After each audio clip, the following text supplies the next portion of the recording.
So friends, those of you are joining in or those of you are watching it online, in case if you have any question, you can ask in the chat or a comment. We'll take some of those questions. I'll get started with our discussion. So first of all, Khushbu, Khyati, and Abhishek, thank you so much for joining in. So you, all of you been part of each eye session, so you know the drill. We'll get started with brief introductions from you, and then we'll get started with our discussions. Khushbu, if you can briefly introduce about your background and about zero gravity. Yeah. Hi everyone, this is Khushbu Sharma. I am a founder and director of a company called Zero Gravity Communication. We are an advertising company with a digital first approach. Yeah, we are an award-winning agency. I am a Nirma alumni batch of 2001. So I passed my engineering in 2005. So when it wasn't a Nirma University, and still Nirma Institute of Technology. And so it's a very unconventional journey that I've taken. Being an engineer, I have ended up starting an agency, and we are a team of 70 based out in Ahmedabad, and working with brands like Vadilal, Arvind, some of the D2C clients, and all of them. So yeah, that is pretty much about me. Okay, awesome. Thank you so much. Khyati? Hello, everyone. My name is Khyati, and currently I have two companies, Simply Body Talk and Q Kids. My specialization is non-verbal communication, what we more commonly know as body language.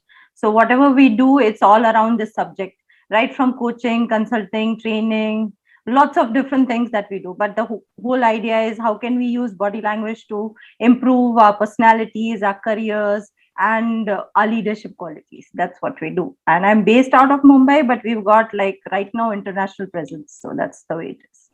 Awesome. Thank you so much, Khyati. Abhishek. Hey everyone, thank you, Jatin. My name is Abhishek, and I am in the batch. I was in the batch of Nirma 99 CE. So I passed out in 2003. After passing out, I started a company called DigiCorp along with 3 of my classmates. And so that was my first venture. And in 2016, I started a second venture called Crick Heroes, which my colleague Kuntal and I are running right now.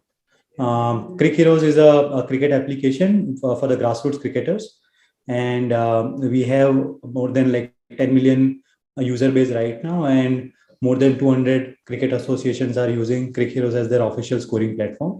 And the application has a presence in about 80 countries as of now. So yeah, that's awesome. Thank you so much. So friends, those of you have any questions, you can ask in the chat or in the comments. So the theme is startups and Nirma. So Khushbu, which is your most favorite Nirma memory? That the particular moment you felt that you were really happy. I had very few happy moments, but what was your most favorite? I was very happy participating in all cultural and non-academic activities that I did take part in. Any one particular instance or a moment that you can remember? It's 20 years now. So I think Garba. Then we used to have mock Lok Sabha, sort of a thing that had started. And the very first episode was done during our term. And we had a very interesting first mini Lok Sabha that we did in B Block Auditorium. So it was fun. Definitely Garba was something very iconic and something that everyone looked like right now, the way they call it Sept Garba. For us, it was Nirma Ka Garba at that time. And something that I used to look forward to for all 3 years that I was there. First year was like kind of, don't know what's happening, but for the remaining 3 years, it was a thing that I used to wait for. Anything but classroom was fun for me. Awesome. Khyati, your most favorite moment from Nirma days? I think the day I landed in Nirma and I got to know about, what are the subjects, mechanical engineering, civil engineering. It was a shock of my life that I think I've chosen the wrong thing to get into. So starting from there to, visiting the library. So Nirma's got a treasure of a library. So I don't know how it's structured now. Back then it was like the technology bit had their own and the management bit had their own.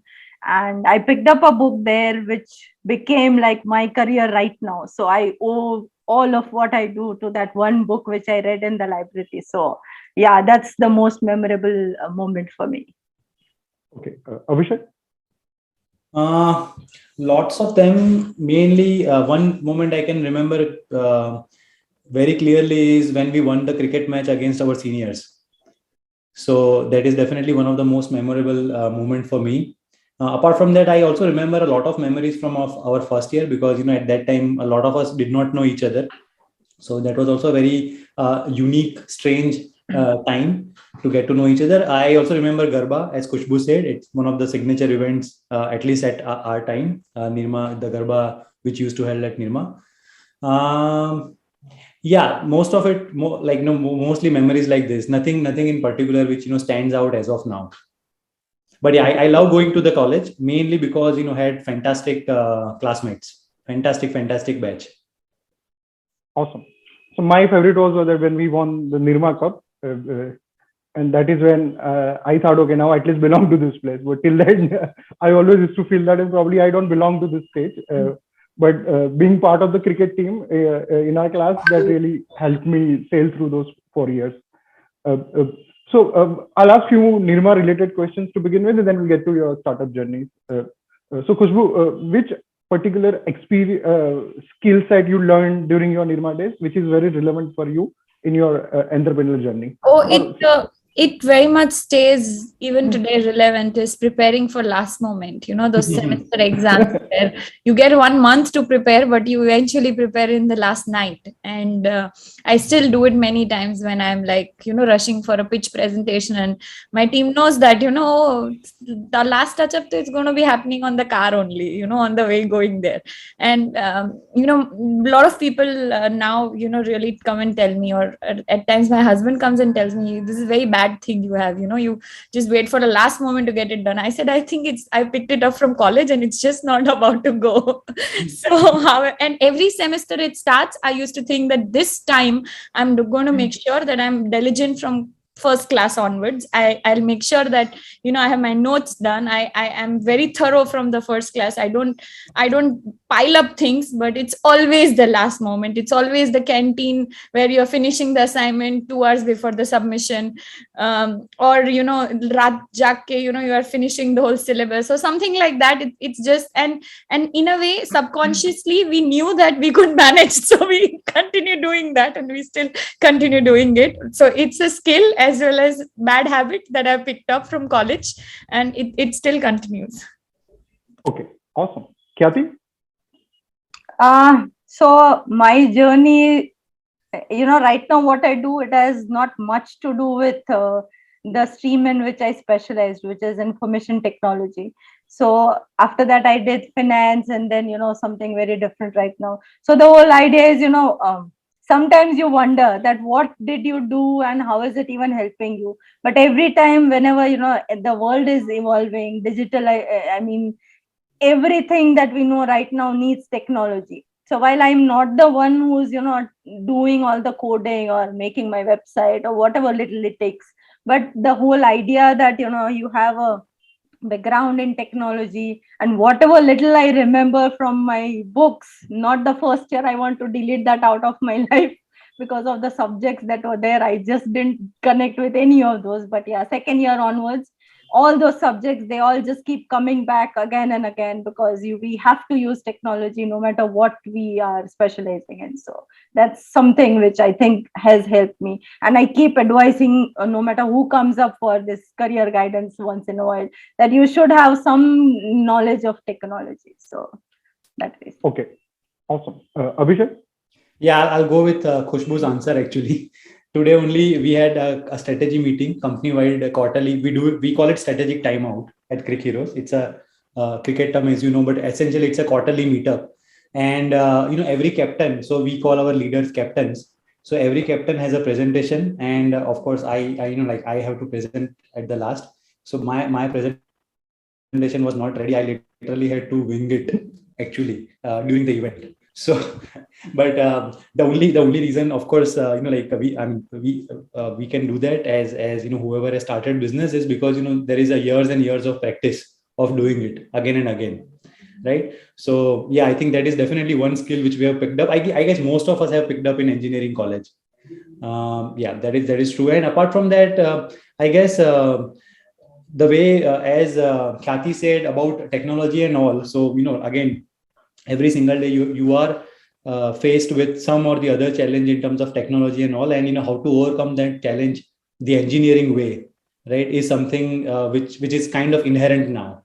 So finding that shortcut, finding that workaround, finding ke abhi aisa kar dete to ho jayega, that attitude is definitely something which we have. I mean, bad and good, that is debatable, but that is something which I have picked up in engineering college. Okay. Abhishek, you started up immediately after graduating from college. So what was the thought process at that time? Yeah, I was selected in campus by Patni Computers. So I went to Mumbai after college. I stayed there for about 4-5 months. I was on the bench all the time. So got bored, came back. So Diwali mein main wapas aa gaya.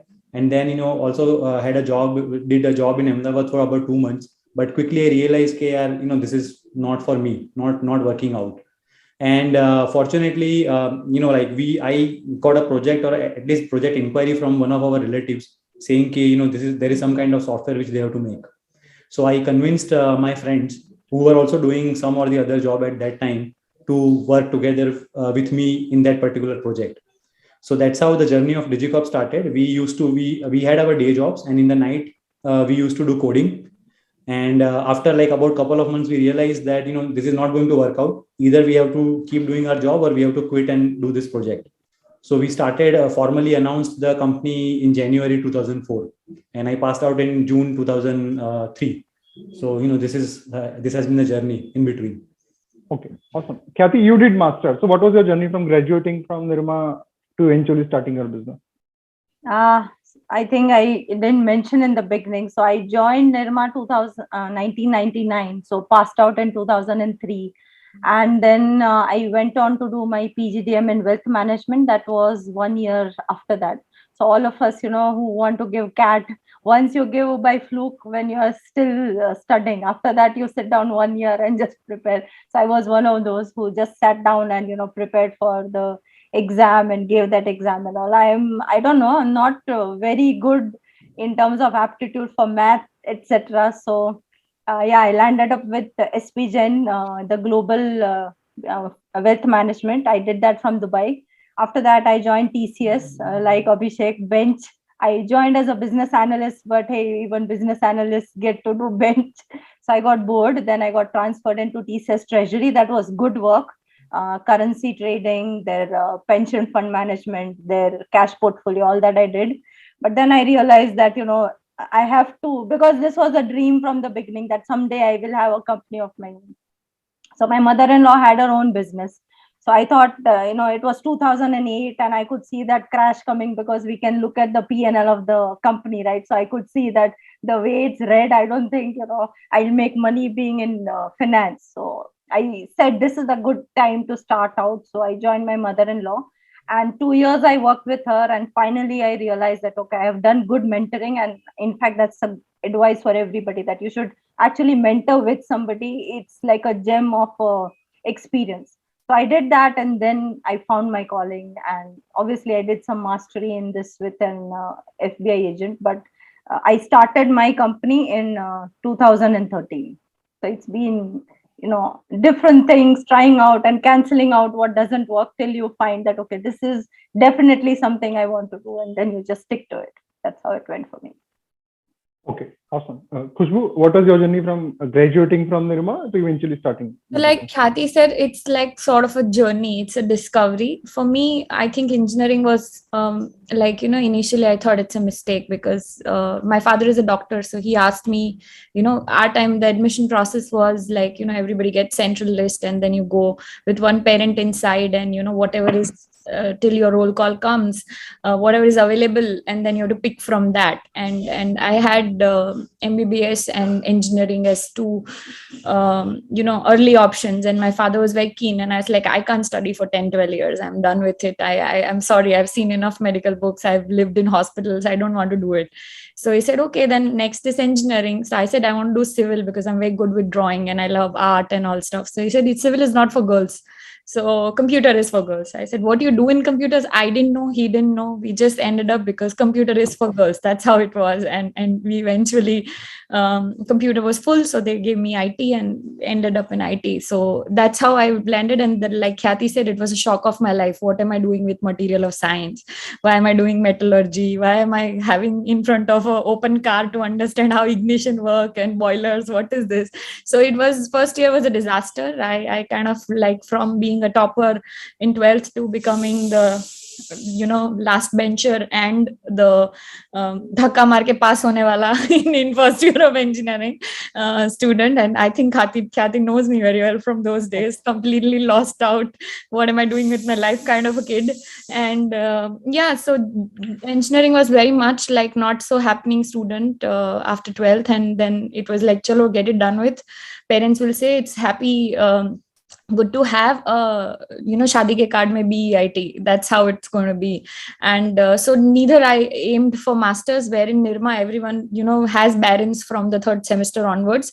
It used to give me complex that these people have goals I don't have, and either it's GMAT or GRE, and everybody is like, 2 extra books apart from your education. It used to give me really complex, and that complex kept on adding all my engineering life, because all my friends were toppers. All my my buddies that I used to hang out with would top in a class or university, or they'll have 25, may say 21, and then still be trying, and I'll be like, okay, 12, 13, I'm happy with that.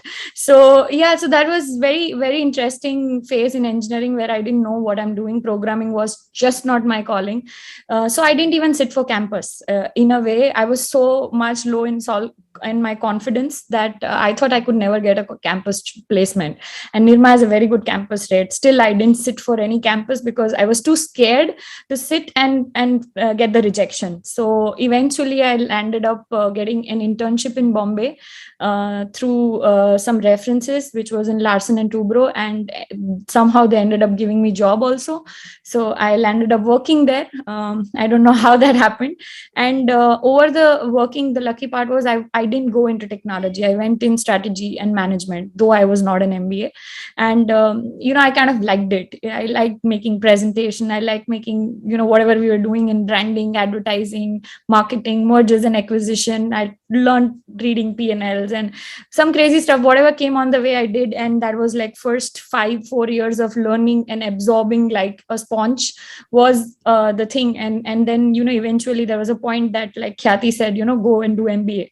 And that's a natural calling for engineers. And somehow I took a 3-month sabbatical to prepare for CAT, and I had that cold feet in exams, and I couldn't clear any. And then I gave up. I said, okay, I'm married, I'm done, I'll just do job. And that's how journey in Bombay it was. And then eventually we shifted Ahmedabad in 2010 because we wanted to start our own venture. My husband wanted to, and I ended up coming here. Got a job in IT company, not in coding but in business development. So I said, at least I can't make technology, I can sell technology, because like Khyati said, we understand, at least we can't program, but we know if somebody's bullshitting what they're talking about. That learning was very much important, and good with talking. So I think we can sell. So that's how 2 years of selling technology in international market. Then eventually Ahmedabad had a journey of its own, where I had to quit because companies didn't have maternity policy at that time, very good, healthy in Ahmedabad. So it was assumed if you have a child, then, you are not going to be working, or you're not going to be professional, or, you'll not come to work. And I faced that. So I quit, and then I said, okay, let's do something. And then I started consulting on my own. Eventually 2 years of doing that, we met earlier in those days in 2013. In 2014, I eventually ended up starting my own agency, which was a very abrupt baby step. For met a client, pitched it, they liked the idea, they gave it to us. Eventually, it's been 8 years now, and the same first 5 clients are still working with us, and now we are 70 people company. So it's like discovery by chance, by just the simple courage taken at a very different point of time in life.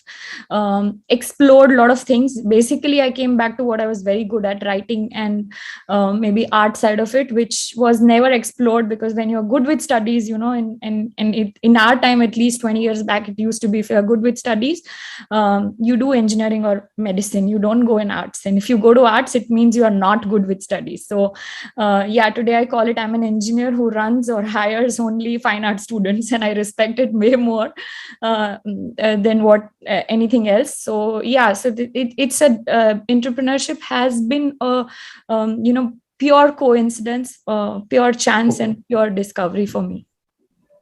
Awesome. I'll keep on asking them questions, but anybody has any questions, you can ask in the chat or you can speak up. Aditya, Alap, you are the recent pass out. Alap is a student still there. Alap, you have any questions? I'll continue with a few more questions that I want to ask. Aditya, Alap. Yes, Alap. No, I don't have any questions, but it's fun listening to our 20-year-old seniors. Yeah, Khushbu, you are making us sound very old. You are making us sound very old. Okay, because this 20-year-old, is, I haven't thought about it.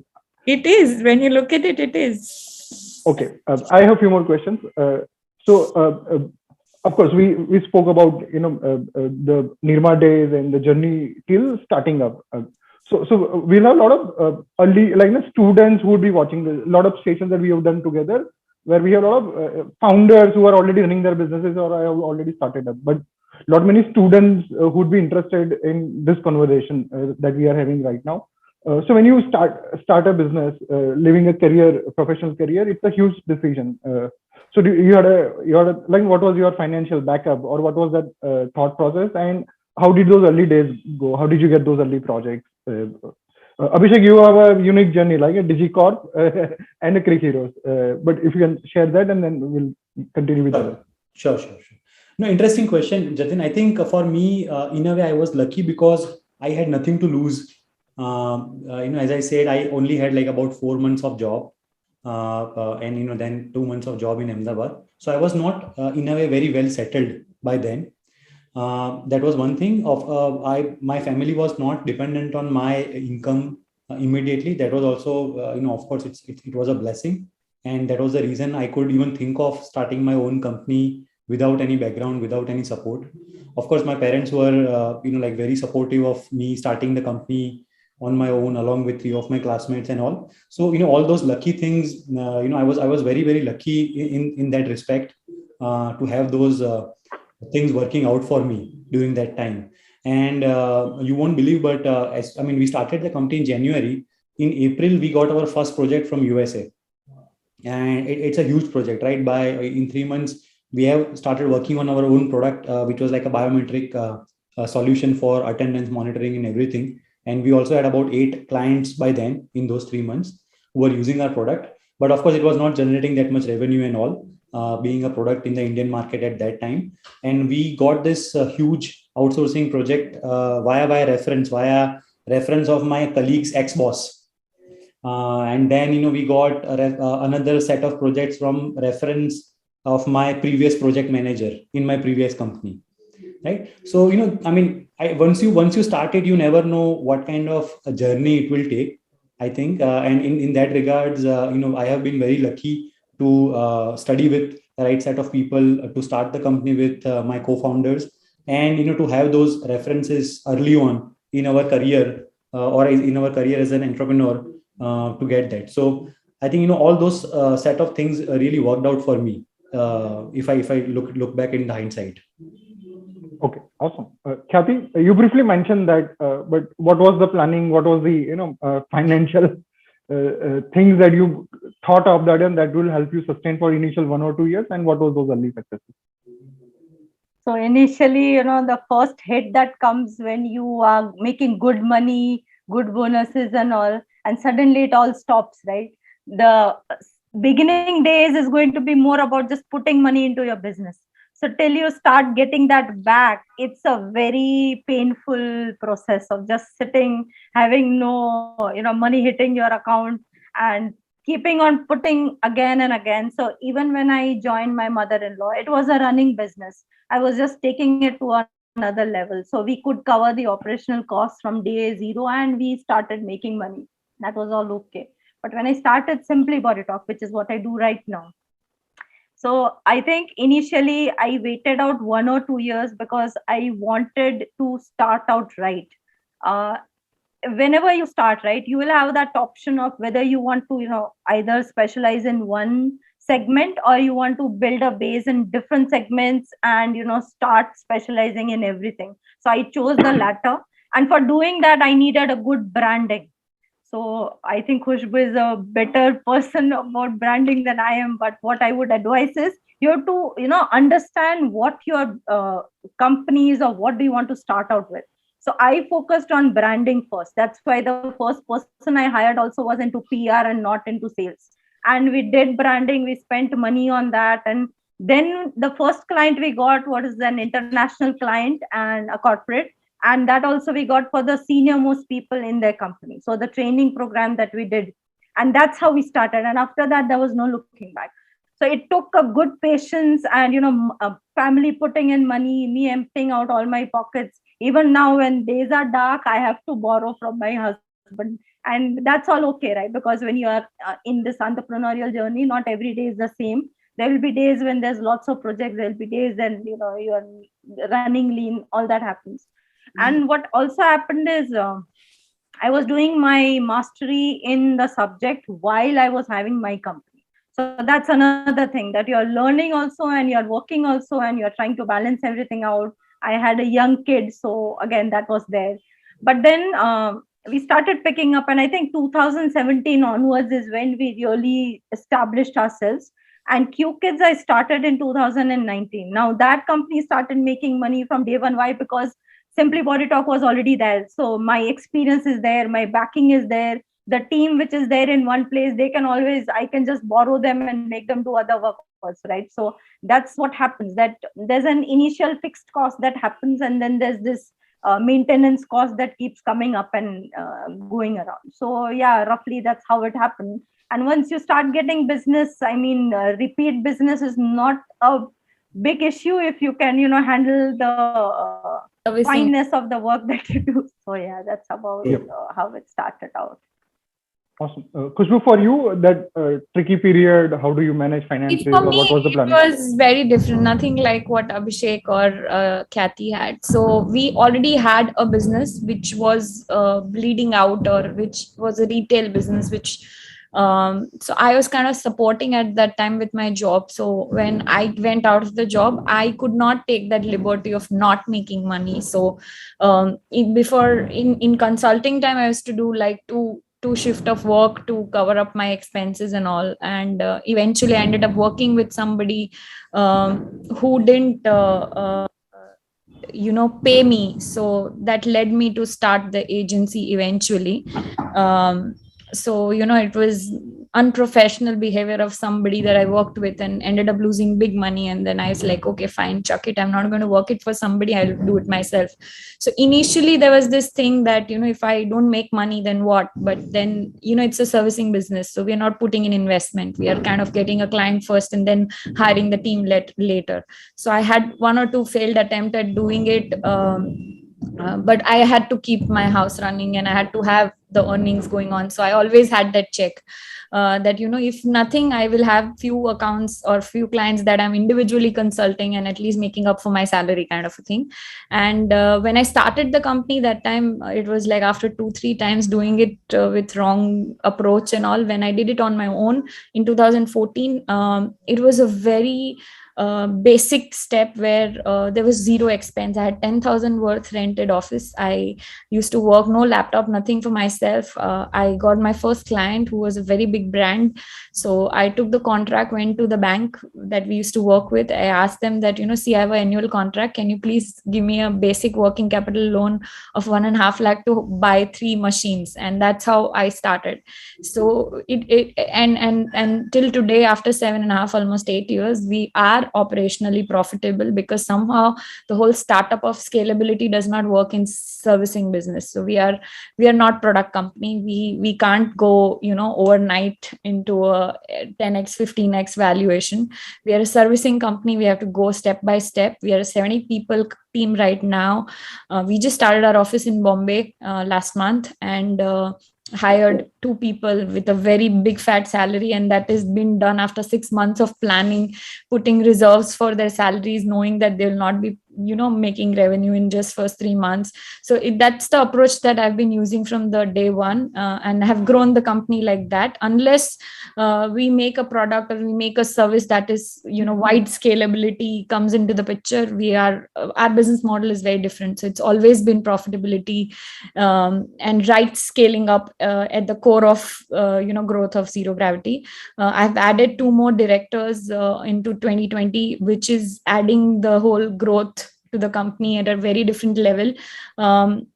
But adding, complementing to what we've been doing, strengthening the team, and it's always around that. But for me, it's very important that every month I am right profitable. We don't put in money. We have to have our salaries paid out from the earnings. There's no funding. There's nothing. So it's a self-sustainable company, and that's how. So being in Ahmedabad, I would put it that way. I had a business wala approach with the startup that I did, and I would continue to do that, because it's not a product company. Okay, awesome. And everybody had great plans. The COVID happened. The first wave happened, second wave happened, and the third wave Yeah. So what was the impact of COVID in your business? You would have navigated, but at this point in time, what is the scenario? You want me to start?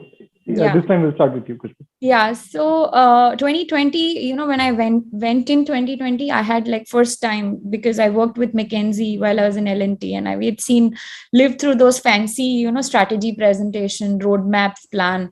And I was too busy first 5-6 years, getting where I was and going a step as a day. But 2020, somehow in 2019, we did very well. And 2020, I started first time making a presentation for the whole team, which was like a 2020 roadmap for Zero Gravity, and it had big plans and things like that. And first 3 months also went by like that, and suddenly March came and everything came crashing for me, because I'm into a creative business, not in IT. So we collaborate and work. So for us, unless we meet, unless with the team itself, we work together.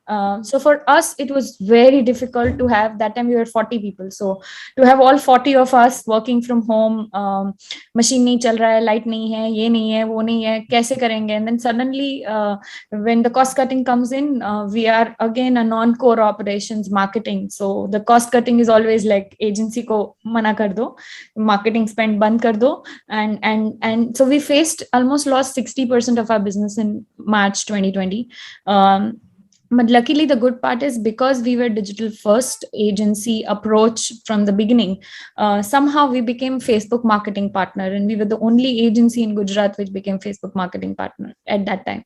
And that opened doors, or maybe being right there at right time with right things. And we turned around and said that whoever we have right now, let's just reimagine how their businesses are going to change, and how are we going to help them with the current scenario. Let's focus on that. If we can help our clients, we'll be able to help ourselves. So that's how we pivoted.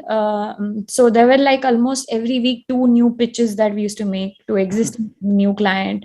Everybody was working almost 18 hours a day, totally burned out. I had my health suffered, not COVID, but the stress cause of it. And that eventually led me to add management side of additional resources, to realize that, it's not the time that I can stretch the load alone. And that decision has helped me grow at least more than 100% from 2020 to 2021. Revenue wise, team wise, it suddenly went up. And I think first wave we passed by just sailing through, did cut some salaries. Then eventually we, by Diwali, we ended up paying it also back. We made that money, and we managed it. Second wave, we were very relaxed in a way. At one day we had 18 people in our office positive on my floor, leaving me and few other. And that kind of, at that time we were very prepared. In fact, we was like, okay, fine, one day we work from home. We went 7 days, 8 days, we were back in office. But what I can tell you is that Ahmedabad per se never went into a lockdown sort of stage. So those 3 months of sorry. So those 3 months of working from home, except for that, Kushbu, you can pick up that then. no, that's my daughter calling from outside. So that's just not the call that I should be taking. Just give me a second. I need Please attend that. We'll move to Khyati. She will not stop. Yeah, it seems so. Yes. Just give me a second, guys. No, please, Kushbu. Khyati. Okay, so I mean, I don't know where to start, because when I started this company, I always wanted to do consultancy, but I knew that, unless we do workshops and trainings and we get fancy client names, I will not get consultancy kind of assignments. So just before COVID, we had submitted our consultancy proposals to 2 or 3 places. We did our first threat assessment session for the special forces of the military, and the proposal had just landed on the table, and a few other very interesting things, and suddenly this COVID hits, right? So everything just comes crashing down. I mean, for a person like me, I enjoy, working with senior people, speaking to them, and suddenly I'm in my home and I don't know what to do. And there have been times when we had, kind of deliberated whether our courses and all, we can go online. And that time I used to just, even webinars for that matter, I used to say, I mean, body language is not something you can teach people online. So I would just cough at that idea and just push it aside. And now we are in the middle of this and there's no option, right? So suddenly we start thinking, what do you do? 1 or 2 sessions we just kept for free, just to see, because if you make a mistake and you're charging people for it, they'll come with their shoes and hit you with it. So we kept 1 or 2 free sessions. We had a very good turnout. Thankfully, the branding and all had helped. And I think people didn't have much to do anyways. So we had people coming in that gave me some confidence that, okay, it's not that impossible. We have to rework a few ways of working it out. I mean, activities and all we'll have to change. Maybe the consultancy assignments will have to come in later. So all that we did. And for the first year, what we did was we just started experimenting on different subjects, because body language is not something we do generic. So for sales, what do you do? Then for presentations, what do you do? So we started doing that prototyping, as I think all of you would be knowing, right? That waterfall module, that first you do small models, you work on it, then you start sharpening it.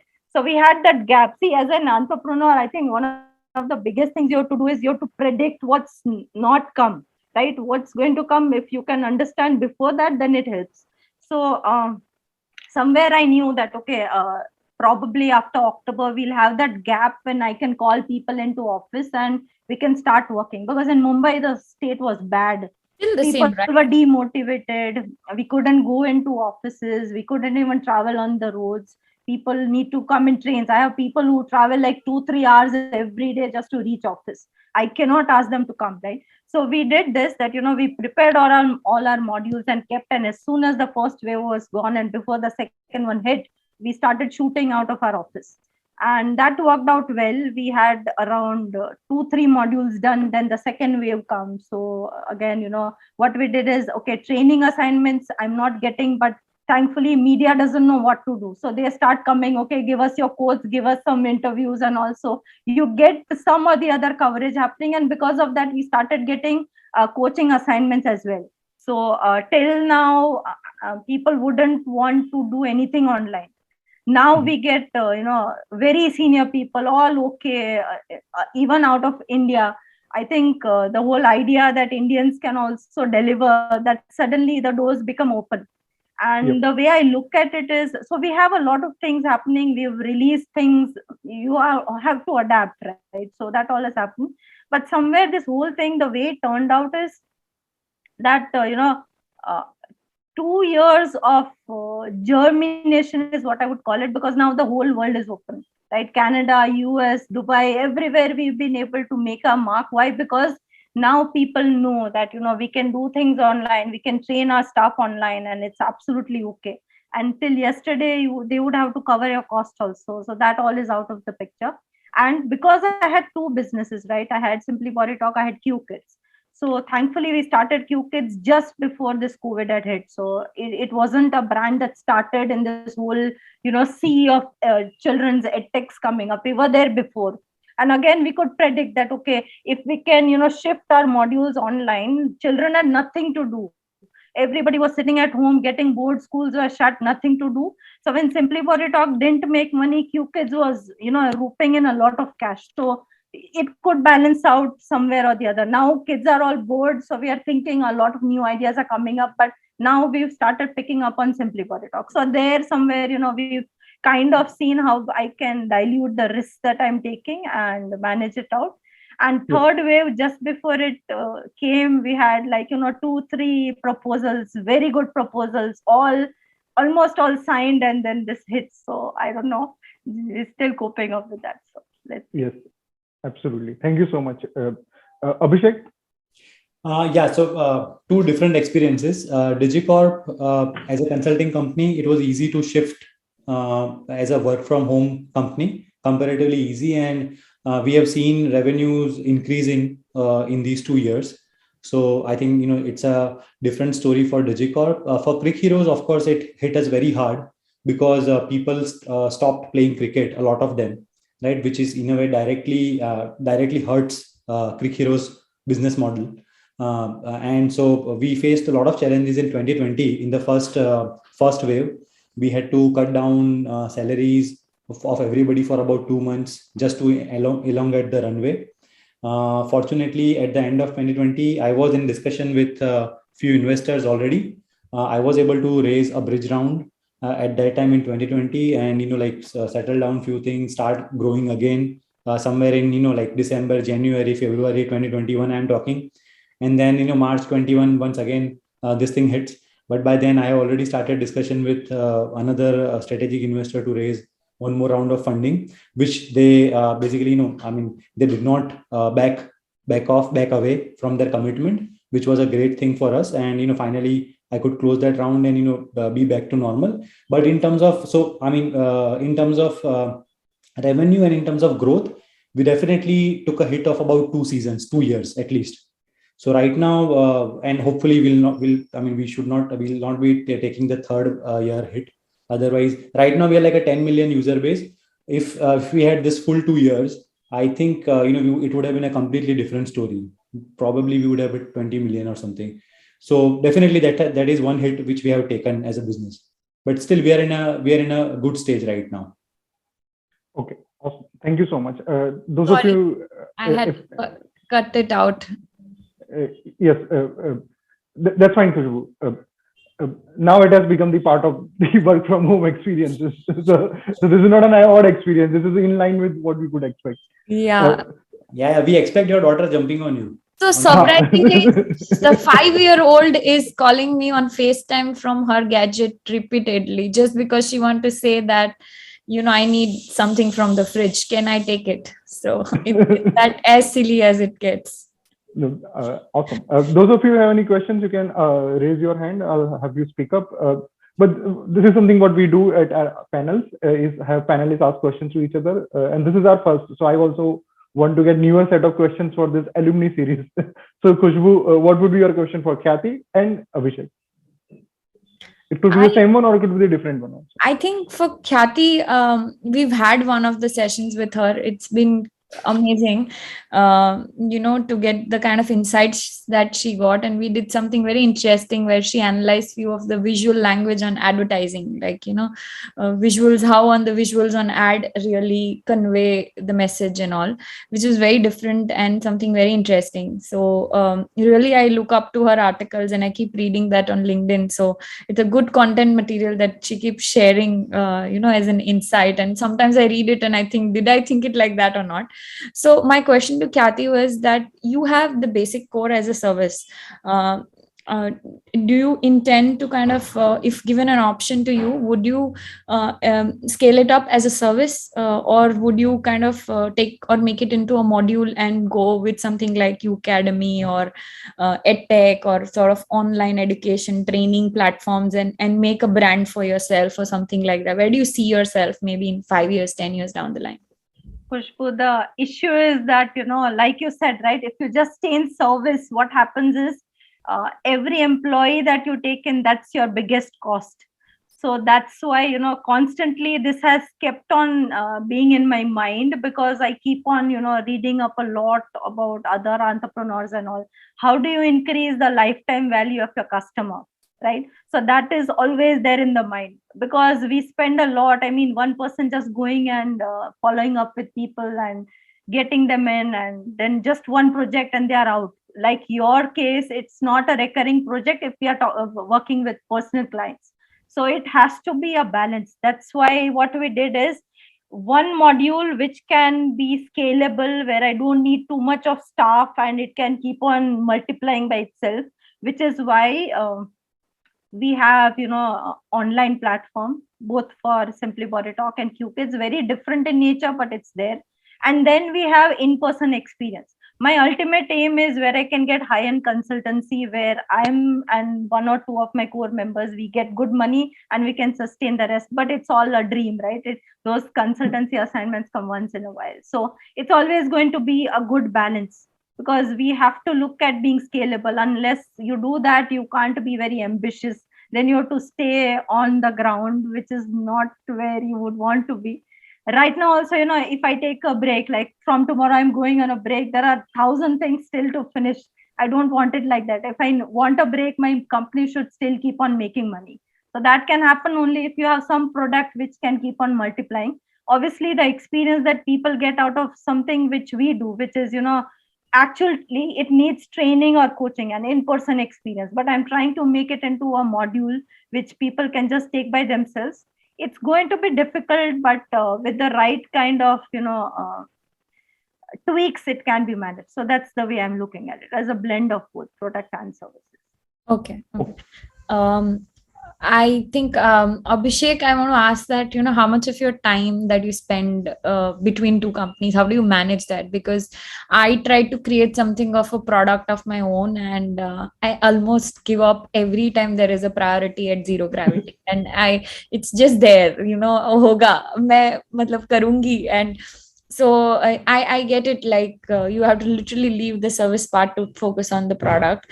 But how did you manage to make that shift, or what made you manage to get that shift? No, that's what I did, Khushbu. I left the services part to start the product company.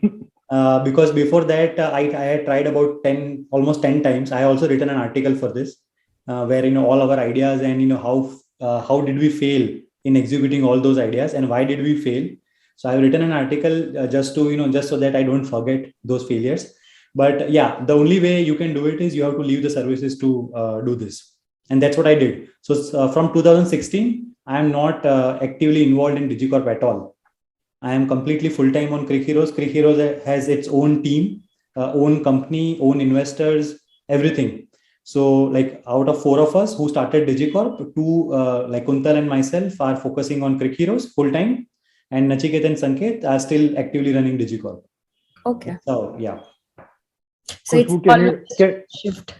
Can you imagine doing that at Zero Gravity? I don't think so. I can do that anytime soon. I think I have still a lot to do at Zero Gravity, I believe. Okay. Khyati, your question for Khushbu or Abhishek or both? So Khushbu, I know since, like she's saying, right, like a kid. So for us, it was a big surprise how she turned out. And, when I went to a place, I saw her managing that whole company. And I mean, I was really overjoyed. And I just remember her as a kid who used to come. So I'll ask you this, Khushbu. This is something even I faced, and even now, sometimes it keeps coming up once in a while. When you don't have a background, like graduation, post-graduation in the field in which you are, how did you start out? Didn't people question your expertise, and did you justify, or do you justify even now? Because it's a challenge, right? Yeah, so I think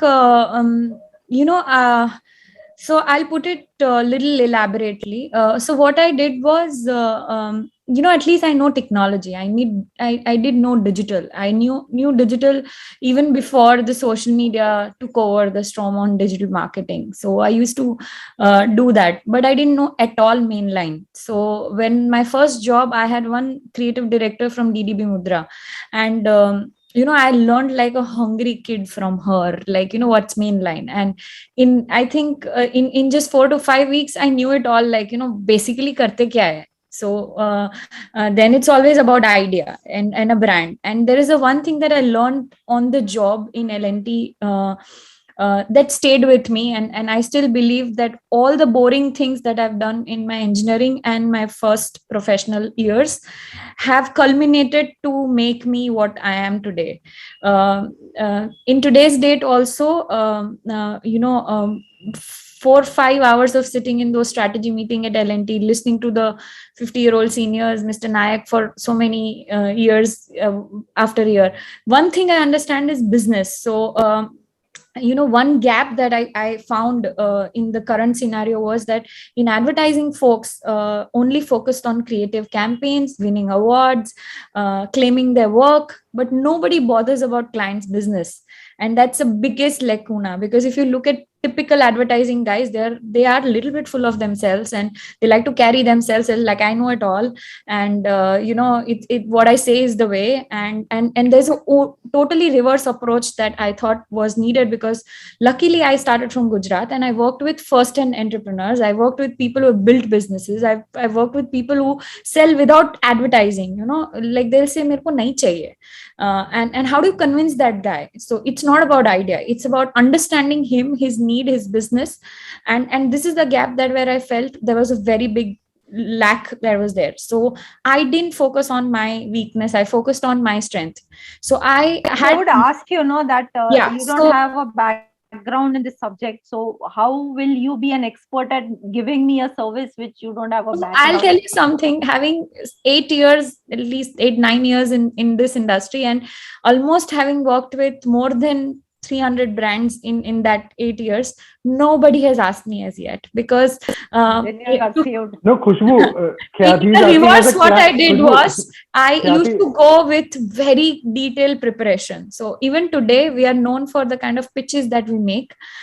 We just won a pitch for a national brand against Ogilvy and JWT and 2 other agencies. So 8 agencies that invited, and from Ahmedabad there were only 2. And we went into final round, and finally it was Ogilvy versus O&M versus us, and we won only because we were at par in thinking capacity with them. But one thing that we brought on table was servicing and hands-on approach, being the right size, small size. And other part which was negative to us is we are not that big brand as Ogilvy. So there was a team at the client end which was fighting for us, saying that end of the day, our revenue increase or our partner intention to support us matters more than what big brand that you can brag about having on board. So we have lost also at many times. I have lost a client because my office wasn't fancy enough. I have lost a client because I am too aggressive on many things. So I've had all the experiences, but nobody has said that because you don't come from agency, at least on my face, on consideration. Khushbu, just this question is coming from a potential client who's the founder of high growth edtech company. How do you justify yourself? So you have to answer this. I said so. We did over homework. We go with pitch, we go with presentations, we go with so much detailing that there is a very little room for anyone to not get wowed or not feel that these guys can do it or not do it. Eventually, we have changed the strategy. So first 3 years we were working with anyone and everyone who came on our way. Then suddenly, few of my employees left, saying that we don't have FMCG retail clients. I want to work with them. That hit me hard, and I said no. I had to stop legacy business, IT companies and all of it. I used to have a lot of IT companies because I understood IT, so I started rebranding and advertising IT companies a lot, and I said no, let's go to mainline. So then we hit harder. We went and pitched, and last 2 years it's very much national clients. So that's how the shift in strategy has kind of come in. But yeah, nobody's asked so far. I No, think now once that we one have client has asked you. clients, after that, it's just that, No, but- which client portfolio do you have? But the starting is always difficult, right? To convince Yeah. people that I am the person for this job. So that's So why, I because did in something services, very that is what. interesting. I think I did I didn't fight for the clients where everybody fights for. So my first 10 clients are somebody nobody wanted, and we made it out of it. One of them is My Bike. When My Bike started, they were my second client. So we said, you are startup, I am startup. And it's 8 years I'm working with him. Now he has 4 rounds of funding. We are like, it's a great thing to brag about. I work for My Bike, but it's 8 years. We worked with very low money to now work with a decent money and good healthy partnership now. But the partnership approach that we took and the kind of clients we took initially were someone that nobody bothered about. It was all legacy B2B business. Who cares about them? वो उनकी ad नहीं आती है, उनके hoardings नहीं लगते हैं, तो किसी को नहीं करना है. So we went with those, and that's how I think portfolio was built. Okay, awesome. Kathy, your question for Abhishek. Okay, Abhishek. Yeah. So see what happens, which is a danger in my business, and I think probably something similar. But you correct me if I'm wrong. I focus on one thing only, which is body language. So similarly for you, it's cricket for Crick Heroes, right? So suddenly, if tomorrow people get bored with cricket, then what happens to Crick Heroes? What would you say? Yes, I Abhishek. start something else, I guess. So yeah, I mean, you have to go with the flow. I have never thought about like things very deeply from that perspective. कि कल ऐसा होगा तो क्या होगा? I guess just the way like lot of happenstance has been done so far. I guess if some opportunity goes, another opportunity immediately comes. That's what I have learned from my journey so far. So never think about such things. Yes, definitely. It's not more about future. It's more about when you super specialize in one thing, and suddenly that goes. Then what does one do? That's the whole idea. I think, see, first of all, I believe that suddenly nothing goes away. It always has a long tail, right? Anything, especially a sport like cricket, which is like a kind of religion in India and surrounding countries. It's very, very difficult to even think that the sport will go away tomorrow. Yes, possible. People may. A lot of venture capitalists have told me, specifically who are based out of Bangalore, कि यार cricket कौन खेलता है? सब लोग football खेल रहे हैं. क्यों? Because उनके लड़के football खेलते हैं. Right, but Bangalore is one of the cities where highest number of matches come on Crick Heroes. Right, so they don't know, they haven't seen कि Bangalore के बाहर outskirts में कितने लोग cricket खेल रहे हैं. Right, so this is one game which is not going to go away, that is for sure. But even if it does, I believe the expertise. I see my expertise or my team's expertise as not building just the product, but also building a company. Right, I have done it 2 times by now. I'm sure if opportunity comes, I'll be able to do it 3rd time as well. So I think if your focus is on building the company, I don't think that question matters whether you are super specialized in something or not special. I think being super specialized in building company is the way to go, I guess. Okay, awesome. Abhishek, your question for Kathy and Khushbu. Yes, my question for both of you: which are the books which have changed the your mindset or changed the journey for you guys, you both, or which have My influenced answer you a is lot? very simple. Yeah. Because I started out with a book. The book was by Alan Pease on body language, and Okay. that's the book I picked up, and that's the book that made my future. So I would say, obviously that's the book to go by, because otherwise I would not be doing what I do. So simple answer to that. Body language by who was the author, you said? Alan Pease. I mean, I don't endorse everything he says in the book, because there are a lot of flaws in that book, but that was the book which I read. And then when we had time in Nirma, when break or you want to skip classes and all, we would sit outside and see कौन किसको date कर रहा है, कौन बोल रहा है कि फ्रेंड है बट फ्रेंड नहीं है, कौन किसके ऊपर गुस्सा है. All that we used to keep doing. So then that's the book. I have read this book. I have experienced. I haven't read the book, but I have done similar things. No, it's fun book. Fun book, definitely. My wife suggested me that book actually. So she read it and then she said that you should read it. उसके बाद definitely it changes the way you look at people and you observe people. So it is one you of those always kind- start with what's at hand, right? That's why. Otherwise, I have better books to recommend if you really want to read body language. But yeah, it helped me to make a lifetime of a career. Cool. Okay. For me, Khushbu? it wasn't a one book. I read a lot. I at least read a one book a week, sort of a thing that I have a pact with my own self. But I read a lot of non-fiction. My whole storytelling or a creative insights come because I read a lot of non-fiction.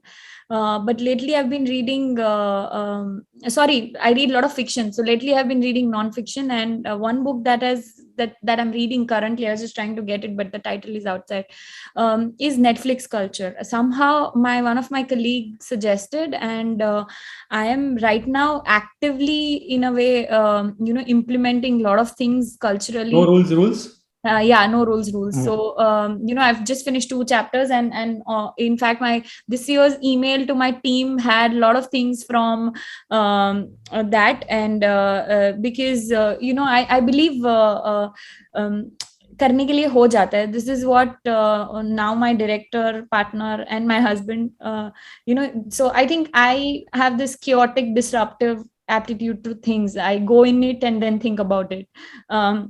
So he's opposite to it, and now one thing that we have been trying to say that, okay, we made a company, it's gone to the size, but now we want to scale it up as a service company. There are a lot of processes, systems, a lot of cultural aspect, a lot of these things need to be done, and it is to start from me. And I am not like that. I go with my personal relationship. I am very passionate. I react first, so I need to like kind of unlearn a lot of my basic style at this stage of a company where I'm scaling it up to a much larger number. Now I practically, this Christmas celebration, I didn't know 20% of my staff name by name, so which was really shocker for me. But so a lot of things that I'm learning, unlearning and relearning for the scale growth, and I'm reading a lot of that based on that. But Netflix culture is something that I really picked up recently, that I'm reading right now. So no rules is our official HR handbook. Oh, Wow. it's very nice. It's something very relatable, especially the feedback thing that they have. Yes. So I'm consciously implementing that by asking myself to people, by being very open to team about it. So let's see where it takes. I think it'll take time to actually, implement in the team with the culture that the city that we are in, which is not very professional. True. Okay. Awesome. Now that we are doing this Nirma alumni series, we'll have a lot of students who will be discovering us about the work you do. So, what are the opportunities you have at your company for a Nirma students or a graduates, and what kind of skill set that they should bring on the table, according to you, Abhishek? Full stack engineer. Full stack engineer. Yes. Yep. Okay. Absolutely. Awesome. So at Ichai, we'll be launching this Ichai Talent where we are trying to do something around that. So I'll reach out to you again where you can list out that requirement. Sure. Khyati? So that's what I'm thinking, because we are not into so much of technology. But yeah, we will be going into, I had met some of the startups at this IIT festival, and that gave me this idea. We will be building something to make the training modules a little more immersive. So because AR and all is coming up, the whole idea being, within a workshop, can there be something like a booth where people can go in and experience what you're trying to teach them, or maybe building something that pops out and converses or interacts with people. So, but it's not like immediately down the line. It will take at least 6 odd months of this COVID thing going out, me starting to make good money again, and then having that budget. But yeah, that's what we are looking at. Okay. Khushbu? I don't know. How do I get it? you don't want to hire Nirma students? I don't know. We've been expanding with a tech portfolio, but honestly, Nirma people in nahi aate yaar. Nirma has become Aaj tak huge nahi aaya now. hai. They are more than engineering now. That other streams are also becoming very popular. So I had put out for SEO and for websites and all. They don't come, like Khushbu is saying. not interested. Yeah, they're not. They get these placements at fancy places. In fact, I'm more keen on hiring from management now because we've been looking for a lot of strategy people, a lot of account people, a lot of marketing background people. But I hire mainly from fine arts, mainly from people who come. So our hiring has been very inbound. Our social media, we are a digital agency. We just work on our digital profile and people find it exciting to work for us, then they come. And most of, like, I don't have HR agency. We practically start a campaign and we get all the people who apply to our, looking at our Instagram, we get client also from there, we also get employees from there. So it's pretty much the core of our business. Intimidating है यार मेरे लिए. मैंने खुद नहीं job लिया तो मुझे भी थोड़ा डर लगता है कि मैं निरमा में जाके किसको हायर करूंगी, अफोर्ड भी कर पाऊंगी भी कि नहीं. So, but my doors are open. Anyone who wants to walk in, anyone who wants to do internship, we have been getting internship requests and we have taken people, but nothing specifically so far. Okay. And schools and colleges are those places where you make those lifelong relationships. So at ECHI also, me and Kunal, we were together. We were in different classes, but in the same batch. So the partner of ECHI I found at Nirma. Abhishek, you have like a lot of your all your co-founders are I Nirma. still have my founders friends from Nirma. They obviously all of them are NRIs. Most of them are leaving, one or two who are in town. But every December, and everyone who walks in the city, we always meet, we always talk, we always hear the story. All of us have that. So in that zone, one specific anecdote. So Abhishek, Kuntal, and you are co-founders. Mhm. What was your first engagement with Kuntal in Nirma? Like you saw, and now that we become business partners, or the relationship over the period would have matured. So, but what was your first? Like if you can remember that, what was that? So Kuntal and I also go long back in school. So we were also in the same school together in St. Xavier's, and then we were in college together. So we have had a lot of time together spent. In school we were not that close, but in college, since we were in the same class, we came closer. We were in the 10 people group. Out of that, 4 of us were there. So I guess we played cricket together. We did a lot of assignments together. Kuntal used to sit on the same bench, and Kuntal never wore specs in the college for some reason. So whenever sir used to ask in our row कि ये board कोई question पूछेगा तो quintal तुरंत बोलेगा that ये अभी जल्दी बोल बोर्ड पर सु लिखिए because he couldn't read to the board. So पता नहीं है उसको क्या लड़कियां पटानी थी, so he never wore specs in the college. But so that way we were very close in the college. I don't remember a particular incident, but we used to go together in his car and everything. So that were a lot of fond memories together. And Sanket Nachiket, the other two colleagues, they were in same school in CN before they came to Nirma. So their relationship also go long back.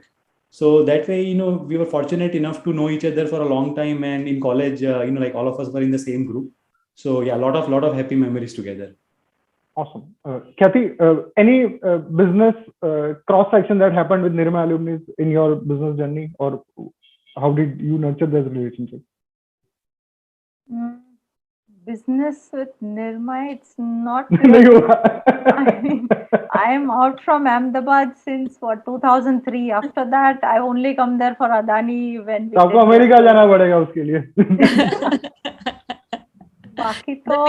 Nirma moves to US after a point. Whole Nirma moves. So strangely, our class का जो alumni meet होता है वो उधर ही होता है. And we have to tell them, hello, we are also here. You should try out something. Patch us in on a video call. But I found my life partners from Nirma, so that's okay. तो वो बड़ा partnership हो गया. Khushbu, you mentioned that, but any business engagements you ended up having with Nirma alumni? Oh, recently there was a very interesting thing that happened. Not partnership, but I do tell that in a pitch that I'm an advertising agency run by an engineer, and one of some company invited us in a gift. They are coming up with a corporate new thing, and they wanted to meet and an agency finalization, and everything was done. So the guy other end was a developer and very basic in Gujarati thing was going on. And then he said, okay, ma'am, what's your background? So I said, okay, basically I'm an engineer from Nirma. So he said, oh, you know what? My other partner is also from Nirma. But I said, I don't look, but I'm from 20 years previous batch. So I don't know which batch your cousin passed out from. So he said, no, he's also from 2004, 2005 pass out. And I'm like, wow, great. So the whole deal was done. And Ahmedabad has this thing that which we face that unless आप कितने भी अच्छे credentials हो, however great you are, unless they find that connection, reference or known connect or someone known to them vouching for you, वो final closure नहीं होता है. So I thought, okay, ये हो जाएगा, Nirma के नाम पे ये हो जाएगा. And eventually he said, who's the guy? Tell me at least. He said he was in mechanical. I said, okay, fine. तो मैं नहीं जानती होंगी because I was from information technology. So it's like, okay, fine. They eventually, the guy at the other end turned out to be a very good friend that I used to share my bus ride with, and we were friends and we knew each other, but just we didn't know that he also is a developer. And so like this, I have encountered a lot of clients who eventually are, ex Nirmite or batches from there or recently, come out of Nirma and all of that, but never collaborated or worked with anyone on that front. Okay, last 5 minutes of the discussion. So are the other Nirma alumni founders that you know and you find them doing a lot of interesting stuff? Amar. इसके चक्कर में मेरा lead generate होगा इसके चक्कर में. Amar. From Buttercup. Yeah. Okay. Yeah, Amar is there. Pranav Mistry is there now since he has started his own company. Oh my God, he's legend. Tushar is there from our batch. He is into AR, VR, Param Labs. That's in Ahmedabad. So, yes, Param Labs. entrepreneur. Yes. Then, So one of the things, one of my classmates, Yes. Yash, he's also in UK. He also started his own real estate portal years back. So I'm sure he must be doing good by now. okay, awesome. So one of my passion project for this is I want to do good stories about 100 plus Nirma founders. Do you know there is a WhatsApp group of Nirma alumni? So I think you can. there are WhatsApp groups. Khushbu, there are so many of them. I just am part of one. So I think you and me both are part of one. Except for that. Yeah. Except They for keep that. adding me to more groups. So yeah, there are more groups. No Yes, more also- WhatsApps. It's a tricky business WhatsApp group. I'll of course we have recorded your journey over this, video also, but I'll send you a few questions. So we'll come out with so by the end of this year we'll have a good interesting content around this space. But thank you so much, everyone. Nobody asked questions because we didn't announce any reward.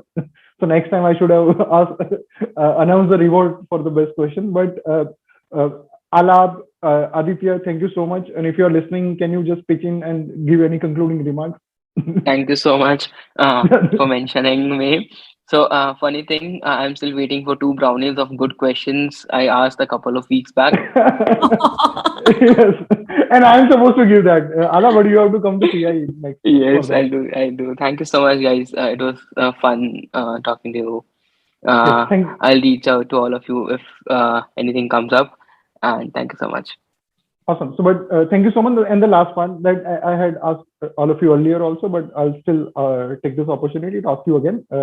If everything happens the way you imagine it would be, what would your company be after 10 years? Khushbu. Happily bought out by some network agency and me retiring. Okay, awesome. That is nice. Khyati? So I think for QKids, I want to see us collaborating with one of the bigger brands, Discovery, BBC, I don't know, and programs and all there. And SBT, I want to just take a vacation and there being enough people to take care of things. I don't have to be around. That's my dream. That's about it. Okay, awesome. Abhishek? Biggest cricket brand in the world. Awesome, brilliant. Thank you so much, everyone. And this session is live on ECHI's website also, where all of you are registered, and hopefully see you soon in person as well. Thank you so much, everyone. Thank you, Jatin. Thank you for having us. Bye-bye.